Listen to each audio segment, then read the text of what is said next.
ಜೀವನದಲ್ಲಿ ಸಮಸ್ಯೆಗಳೇ ಇಲ್ಲ ಅನ್ನೋರು ಯಾರೂ ಇಲ್ಲ. ಆದರೆ ಈ ಸಮಸ್ಯೆಗಳನ್ನ ಎದುರಿಸಿ ಬಲವಾಗಿ ನಿಂತವರು ಮಾತ್ರ ಜಯಿಸುತ್ತಾರೆ. ನಮ್ಮಲ್ಲಿ ಹೆಚ್ಚಿನವರು ಜಿಮ್‌ಗೆ ಹೋಗೋದು, ವಾಕಿಂಗ್ ಮಾಡೋದು, ಸ್ವಿಮ್ಮಿಂಗ್ ಮಾಡೋದು ಈ ರೀತಿಯ ಚಟುವಟಿಕೆಗಳಿಂದ ದೈಹಿಕವಾಗಿ ಸದೃಢವಾಗಿರಲು ಪ್ರಯತ್ನಿಸುತ್ತೇವೆ. ಹಾಗೆಯೇ ಮಾನಸಿಕವಾಗಿ ಸದೃಢರಾಗಬೇಕಾದ್ರೂ ಕೆಲವೊಂದು ಚಟುವಟಿಕೆಗಳನ್ನ ನಾವು ಮಾಡಬೇಕಾಗತ್ತೆ.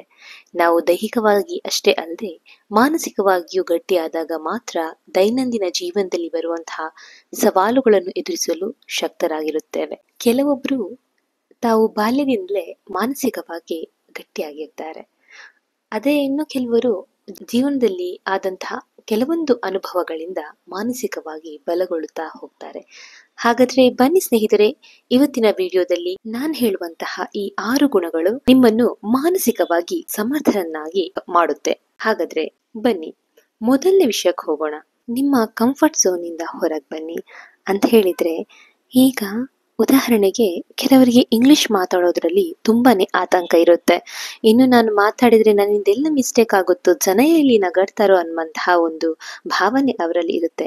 ಸೊ ಈ ರೀತಿ ಇದ್ದಾಗ ಒಂದು ಸಲ ನೀವು ಧೈರ್ಯ ಮಾಡಿಕೊಂಡು ಸಭೆಯಲ್ಲಿ ಹೋಗಿ ಮಾತನಾಡಿ.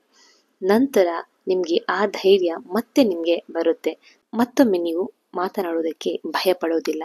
ಅದೇ ರೀತಿ ಏನಾದ್ರೂ ಒಂದು ಬಿಸ್ನೆಸ್ ಸ್ಟಾರ್ಟ್ ಮಾಡಬೇಕು ಅಂತ ಅಂದುಕೊಳ್ತೀರಾ, ಆದ್ರೆ ಯಾವುದೋ ಒಂದು ವಿಷಯಕ್ಕೋಸ್ಕರ ಮುಂದೆ ಹೆಜ್ಜೆ ಇಟ್ಟಿರೋದಿಲ್ಲ. ಆ ಟೈಮಲ್ಲಿ ನೀವು ದೃಢವಾಗಿ ಯೋಚನೆ ಮಾಡಿ ನಿರ್ಧರಿಸುವುದರಿಂದ ನೀವು ನಿಮ್ಮ ಗುರಿಯನ್ನು ನೀವು ಸಾಧಿಸಬಹುದು. ಇನ್ನು ಕೆಲವರು ಏನ್ ಮಾಡ್ತಾರೆ, ಫಿಟ್ನೆಸ್ ಸ್ಟಾರ್ಟ್ ಮಾಡಬೇಕು ಅಂತ ಯೋಚಿಸಿರ್ತೀರಾ, ಆದ್ರೆ ಏನೋ ಒಂದು ವಿಷಯಕ್ಕೆ ನೀವು ಫಿಟ್ನೆಸ್ಗೆ ಹೋಗಿರೋದಿಲ್ಲ.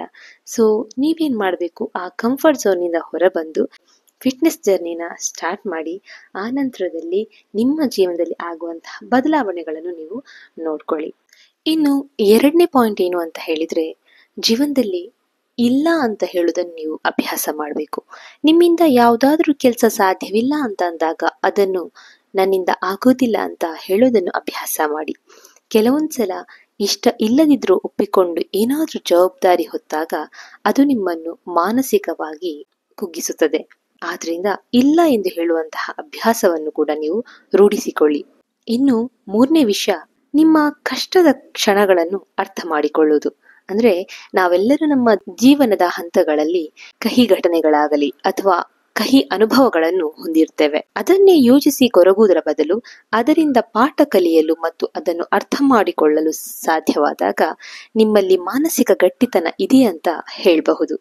ಇನ್ನು ನಾಲ್ಕನೇ ವಿಷಯ ಏನು ಅಂತ ಹೇಳಿದ್ರೆ, ಸಮಸ್ಯೆಗಳ ಬಗ್ಗೆಯೇ ಯೋಚಿಸುವುದರ ಬದಲು ಅದಕ್ಕೆ ಪರಿಹಾರ ಏನು ಅಂತ ನೀವು ಯೋಚಿಸುವುದನ್ನು ಶುರು ಮಾಡಿ. ನಿಮ್ಮ ಜೀವನ ಖಂಡಿತವಾಗಿಯೂ ಬದಲಾಗುತ್ತೆ. ಈ ಪ್ರಪಂಚದಲ್ಲಿ ಪರಿಹಾರ ಇಲ್ಲದೇ ಇರುವಂತಹ ಸಮಸ್ಯೆಗಳು ಯಾವುದೇ ಇಲ್ಲ, ಆದರೆ ನೀವು ಹುಡುಕಬೇಕು ಅಷ್ಟೇ. ಇನ್ನು ಐದನೇ ವಿಷಯ ಏನು ಅಂತ ಹೇಳಿದ್ರೆ, ಜನರ ನೆಗೆಟಿವ್ ಕಮೆಂಟ್ಸ್ಗಳಿಗೆ ತಲೆ ಕೆಡಿಸಿಕೊಳ್ಬೇಡಿ. ಜನ ಏನ್ ಮಾಡ್ತಾರೆ ಅಂದ್ರೆ, ನೀವೀಗ ಏನಾದ್ರೂ ಹೊರಗಡೆ ಫಂಕ್ಷನ್ ಅಥವಾ ಏನಾದ್ರೂ ಟ್ರಿಪ್ಗೆ ಹೋದ್ರೂ 100 ಜನರಲ್ಲಿ 30 ಜನರು ಪಾಸಿಟಿವ್ ಆಗಿ ನಿಮ್ಮ ಬಗ್ಗೆ ಮಾತಾಡಿದ್ರೆ ಇನ್ನು 70 ಜನರು ನಿಮ್ಮ ಬಗ್ಗೆ ನೆಗೆಟಿವ್ ಆಗಿ ಮಾತಾಡ್ತಾರೆ. ನಿಮ್ಮ ಮುಂದೆ ಅಥವಾ ನಿಮ್ಮ ಬೆನ್ನ ಹಿಂದೆನೂ ಆಗಿರಬಹುದು.